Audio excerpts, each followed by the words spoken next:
حيا الله شباب. نبداو اليوم كالعادة في كوريكسيون تاع اكزرسيس يحكي على البيل الكتروشيميك. وقبل ما نشوفوا كوريكسيون نشوف في اسفل الفيديو اللين على الدرايف، دونك نهبطوا لينونسي نخدموا الاكزرسيس وبعد نشوفوا كوريكسيون. Donc نبداو. On dispose d'une pile électrochimique P formée par deux couples redox Pb de plus Pb Sn de plus Sn. Concentration Pb de plus égale à C. Concentration de l'étain Sn de plus est égale à C0 égale 0,1 mol litre moins 1. Corrigez ça, c'est mol litre moins 1. On réalise le circuit électrique représenté par la figure 1 comportant. Donc figure 1, vous avez le pont salin, la solution de sulfate de plomb dans laquelle on plonge l'électrode en plomb, la solution de sulfate de zinc, d'étain dans laquelle on plonge l'électrode en étain. Et là, vous avez un voltmètre, un interrupteur K1, un dépolarisateur en série avec un ampèremètre et un interrupteur K2. La première question, donnez le symbole de la pile P. Donc, le symbole de la pile P, on va utiliser le schéma directement de la réaction. Donc, PB de la pile, PB, PB de plus, concentration C, double segment, le pont salin, Sn de plus, concentration C0, Sn. La question suivante, petit b, écrit l'équation de la réaction chimique associée à la pile. Donc, on va utiliser le symbole de la pile, équation de la réaction chimique associée à la pile. Donc, Pb plus Sn de plus, double flèche, Pb de plus Sn. La question suivante, deuxièmement, on maintient la valeur de la concentration des ions Sn de plus constante égale à 0,1 mol litre moins 1. Et on va varier la concentration des ions Pb de plus dans le compartiment de gauche. Donc, on dresse le tableau suivant. Donc, pour la pile P1, la concentration est égale à 1 mol litre moins 1. E, la FEM de la pile mesurée à l'aide du voltmètre, est égale à moins 40 mV. Pour la pile P2, 0,1, concentration C, E est égale à moins 10 mV.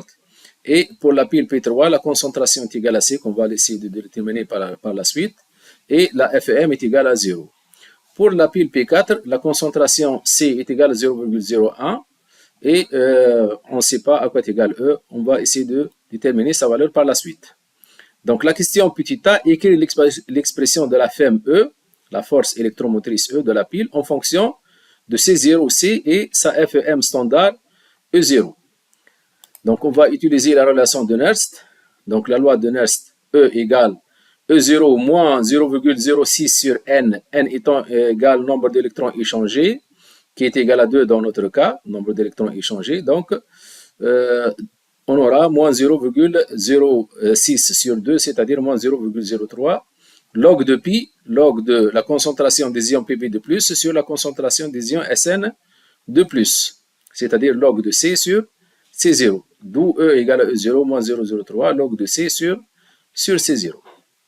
Par la suite, vérifiez que E0 est égal à moins 10 mV.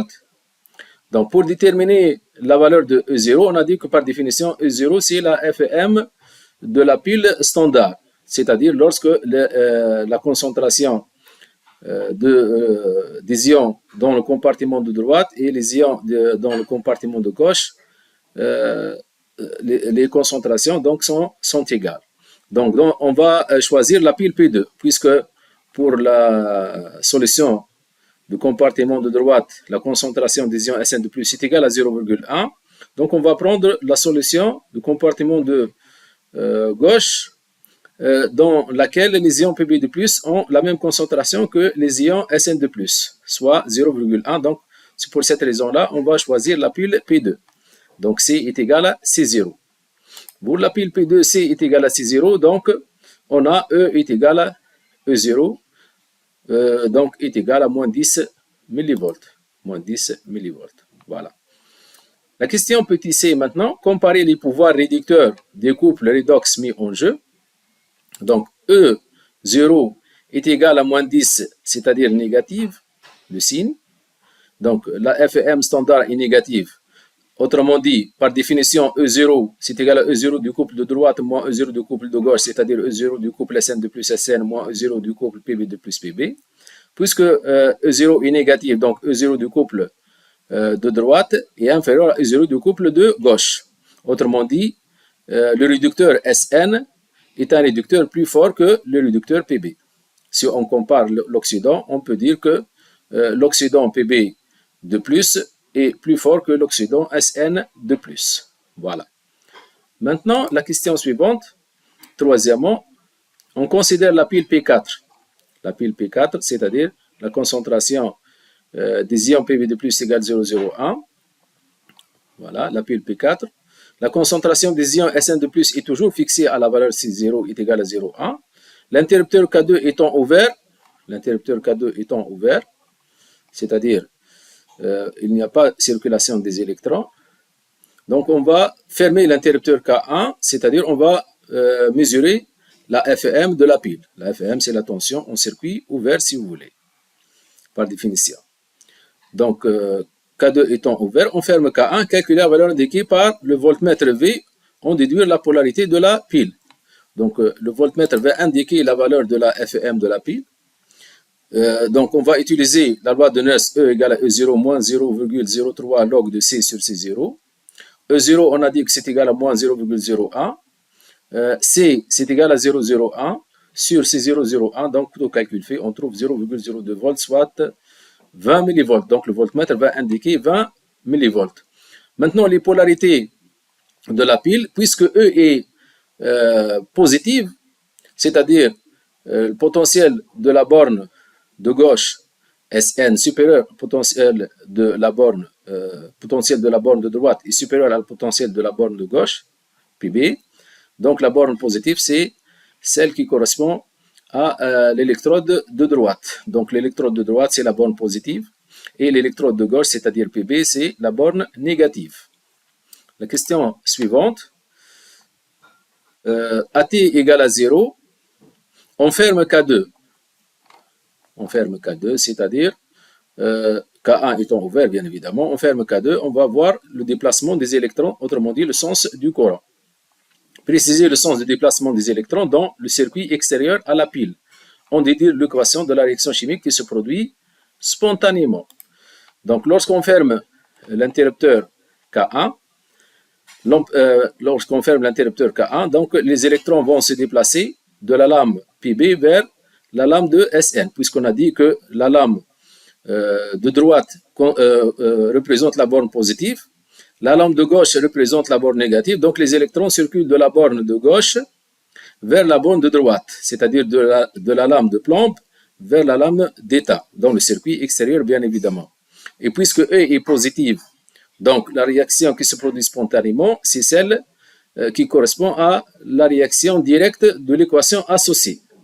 Donc Pb plus Sn de plus, flèche, une seule flèche, donne Pb de plus Sn.